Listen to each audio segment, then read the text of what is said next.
आकाशवाणीचं हे नागपूर केंद्र आहे. प्रसारित करीत आहोत प्रादेशिक मराठी बातम्या.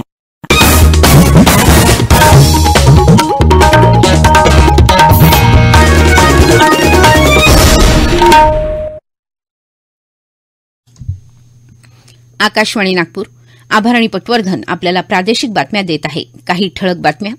इस्रोच्या गगनयानची पहिली चाचणी यशस्वी. कर्तव्य बजावताना शहीद झालेल्या पोलिसांना आज देशाची आदरांजली. देशात अमृत कलश यात्रेच्या माध्यमातून देशभक्तीचं एक नवं पर्व सुरू. केंद्रीय मंत्री नितीन गडकरी यांचं नागपुरात प्रतिपादन. आणि नागपूरच्या बुटीबोरीजवळ वारंगा स्थित भारतीय माहिती तंत्रज्ञान संस्थान IIITचा तिसरा दीक्षांत समारंभ आज संपन्न. अंतराळवीरांसह उड्डाण करणाऱ्या आणि त्यांना सुरक्षितपणे माघारी आणणाऱ्या गगनयान अग्निबाणाची पहिली चाचणी आज इस्रोनं यशस्वी केली. खराब हवामान आणि काही तांत्रिक कारणांमुळे आज सकाळी नियोजित वेळी ही चाचणी होऊ शकली नाही. मात्र 10 वाजता इस्रोच्या वैज्ञानिकांनी पुन्हा प्रयत्न करून हा अग्निबाण इस्पित स्थळी सोडला. गगनयानच्या एका भागात जिथे अंतराळवीर असतील तो भाग ठराविक उंची गाठल्यावर अचूकपणे बंगालच्या उपसागरात कोसळला. तो नौदलाच्या पाणबुड्यांनी हुडकून काढला असून नौदलाच्या जहाजावर नेला आहे. आज तो सुटा भाग मद्रास बंदरावर नेण्यात येईल. देशाच्या मानवसहित आणि मानवविरहित अंतराळ मोहिमांसाठी गगनयानची निर्मिती झाली आहे. यानात बिघाड झाल्यास अंतराळवीरांसाठी सुटकेची यंत्रणा आजच्या चाचणीत पडताळून पाहिल्याचं भारतीय अंतराळ संशोधन संस्था इस्रोचे अध्यक्ष सोमनाथ यांनी सांगितलं. प्रधानमंत्री नरेंद्र मोदी यांनी गगनयानच्या यशस्वी चाचणीबद्दल इस्रोच्या वैज्ञानिकांचं अभिनंदन केलं आहे. देशाच्या मानवसहित अंतराळ मोहिमेच्या दिशेनं हे महत्वाचं पाऊल असल्याचं त्यांनी म्हटलं आहे. केंद्रीय गृहमंत्री अमित शाह यांनीही इस्रोच्या वैज्ञानिकांचं अभिनंदन केलं आहे. गगनयान TVDI चाचणीनंतर अंतराळात मोठी झेप घेण्यासाठी देश सज्ज झाला असल्याचं त्यांनी समाजमाध्यमांवर म्हटलं आहे. कर्तव्य बजावताना शहीद झालेल्या पोलिसांना आज पोलीस स्मृती दिनानिमित्त देश आदरांजली वाहत आहे. 1959 मध्ये चिनी आक्रमणाचा सामना करत भारतीय सीमेचं रक्षण करताना वीरमरण आलेल्या 10 पोलीस कर्मचाऱ्यांच्या शौर्याचं स्मरण या दिनाच्या माध्यमातून केलं जातं. पंतप्रधान नरेंद्र मोदी यांनी आज पोलीस स्मृती दिनानिमित्त शहीद पोलीस कर्मचाऱ्यांना श्रद्धांजली वाहिली. पोलीस कर्मचाऱ्यांच्या अतुलनीय शौर्याबद्दल पंतप्रधान नरेंद्र मोदी यांनी 2018 मध्ये नवी दिल्लीत राष्ट्रीय पोलीस स्मारकांचं राष्ट्रार्पण केलं. पोलीस कर्मचारी अडचणींच्या वेळी नागरिकांना मदत करण्यासाठी मुख्य आधारस्तंभ म्हणून भूमिका निभावत असून सर्वांच्या सुरक्षेची काळजी घेतात असं त्यांनी समाजमाध्यमांवर म्हटलं आहे. पोलिसांची कामाप्रतीची अचल निष्ठा त्यांच्याविषयीचा आदरभाव वाढवते असे गौरवोद्गार त्यांनी काढले. यानिमित्त मुंबईत मुख्यमंत्री एकनाथ शिंदे आणि उपमुख्यमंत्री देवेंद्र फडणवीस यांनी नायगाव इथल्या पोलीस मुख्यालयात पोलीस स्मृती स्तंभाला पुष्पचक्र अर्पण करून अभिवादन केलं. नाशिक, रत्नागिरीसह राज्यात सर्वत्र हुतात्मा पोलिसांना अभिवादन करण्यात आलं. नागरिकांचे तसेच देशाचं संरक्षण करताना वीरगती प्राप्त झालेल्या शहीद पोलिसांचं बलिदान राष्ट्र कधीच विसरणार नाही असं मत जिल्हा परिषदेचे मुख्य कार्यकारी अधिकारी विवेक जॉन्सन यांनी व्यक्त केलं.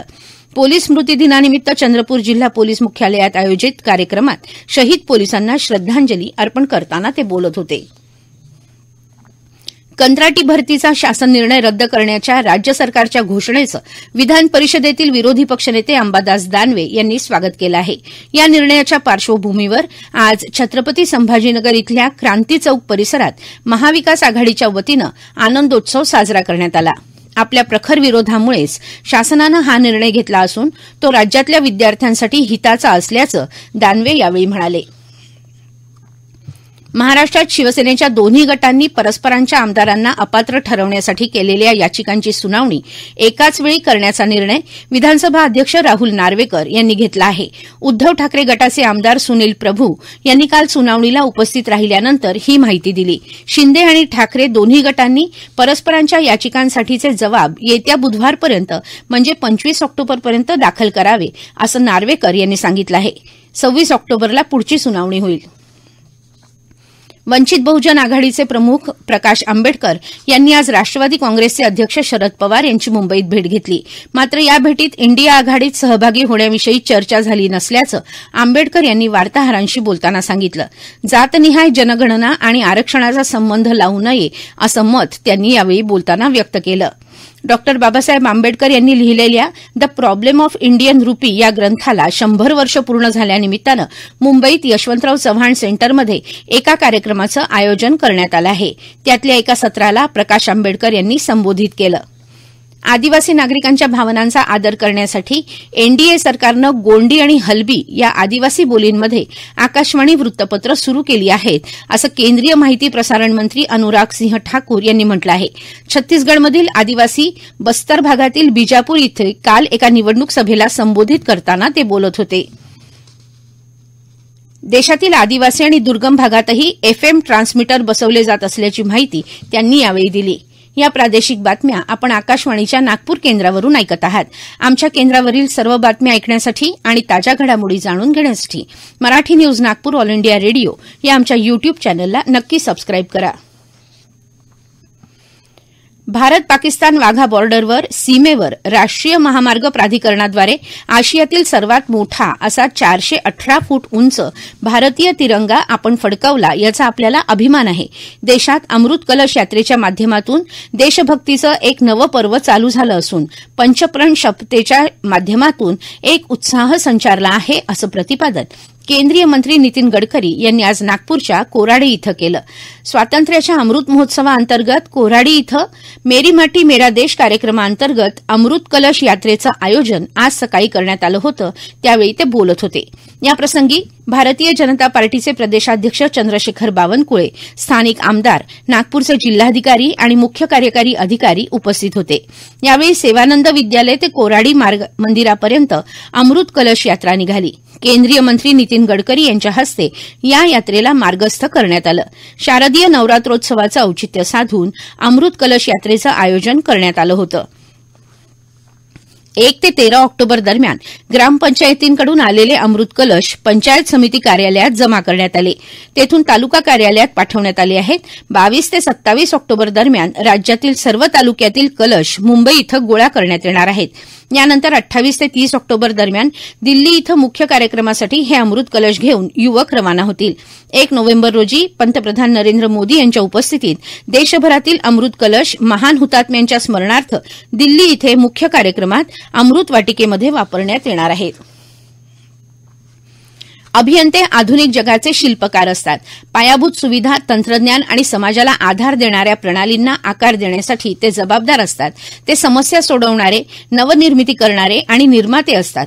अभियंते हे परिवर्तनाचे आधारस्तंभ असतात, असं मत राष्ट्रीय शैक्षणिक तंत्रज्ञान मंचाचे संस्थापक आणि अध्यक्ष प्राध्यापक अनिल सहस्रबुद्धे यांनी व्यक्त केलं. नागपूरच्या बुटीबोरीजवळ वारंगास्थित भारतीय माहिती तंत्रज्ञान संस्थान IIITचा 3रा दीक्षांत समारंभ आज वारंगा कॅम्पस इथं पार पडला. कार्यक्रमाला national educational technology forum, NETF, national board of accreditation, NBA या संस्थेचे अध्यक्ष डॉ. अनिल सहस्रबुद्धे प्रमुख पाहुणे म्हणून उपस्थित होते. मंचावर IIIT नागपूरचे संचालक डॉ. OG काकडे, कुलसचिव कैलास डाखले यांची उपस्थिती होती. या दीक्षांत समारंभात एकूण 324 विद्यार्थ्यांना पदवी प्रदान करण्यात आली. त्यात 5 PhDचे विद्यार्थी, 10 MTechचे विद्यार्थी, 197 संगणक विज्ञान अभियांत्रिकी CSE आणि इलेक्ट्रॉनिक्स कॉम्प्युटर इंजिनिअरिंग ECEचे विद्यार्थी, इन्फॉर्मेशन कम्युनिकेशन टेक्नॉलॉजी ICT मध्ये 112 पदव्युत्तर पदविकेचे विद्यार्थी यांचा समावेश होता. IIIT तर्फे CSE आणि ECE अभ्यासक्रमात उल्लेखनीय कामगिरी करणाऱ्या गुणवंत विद्यार्थ्यांनाही यावेळी पुरस्कार प्रदान करण्यात आले. 1 ऑक्टोबर 2023 रोजी ऐतिहासिक शैक्षणिक सहलीचा भाग म्हणून 90हून अधिक शालेय मुलांनी सीताबर्डी किल्ल्याला भेट दिली. मेजर जनरल SK विद्यार्थी, जनरल ऑफिसर कमांडिंग UM&G सब एरिया आणि इतर अधिकारी यांनीही या तरुण विद्यार्थ्यांना यावेळी मार्गदर्शन केलं आणि त्यांच्याशी संवाद साधला. UM&G सब एरिया अधिकाऱ्यांनी किल्ल्याचा इतिहास आणि नागपूर शहराच्या ऐतिहासिक वारसाबद्दल मुलांना माहिती दिली. दिवाळीला मराठवाडा, खान्देश आणि विदर्भात जाणाऱ्या प्रवाशांसाठी 7 ते 11 नोव्हेंबर दरम्यान पुण्यातल्या शिवाजीनगर आगारातून 550 गाड्यांचं नियोजन करण्यात आलं आहे. त्यासाठी आगाऊ आरक्षण सुरू झालं असल्याची माहिती शिवाजीनगर आगार प्रमुख ज्ञानेश्वर रणदिवे यांनी दिली आहे. शेवटी पुन्हा काही ठळक बातम्या. इस्रोच्या गगनयानची पहिली चाचणी यशस्वी. कर्तव्य बजावताना शहीद झालेल्या पोलिसांना आज देशाची आदरांजली. देशात अमृत कलश यात्रेच्या माध्यमातून देशभक्तीचं एक नवं पर्व सुरू. केंद्रीय मंत्री नितीन गडकरी यांचं नागपुरात प्रतिपादन. आणि नागपूरच्या बुटीबोरीजवळ वारंगा स्थित भारतीय माहिती तंत्रज्ञान संस्थान IIITचा 3रा दीक्षांत समारंभ आज संपन्न. याबरोबरच हे प्रादेशिक बातमीपत्र संपलं. नमस्कार.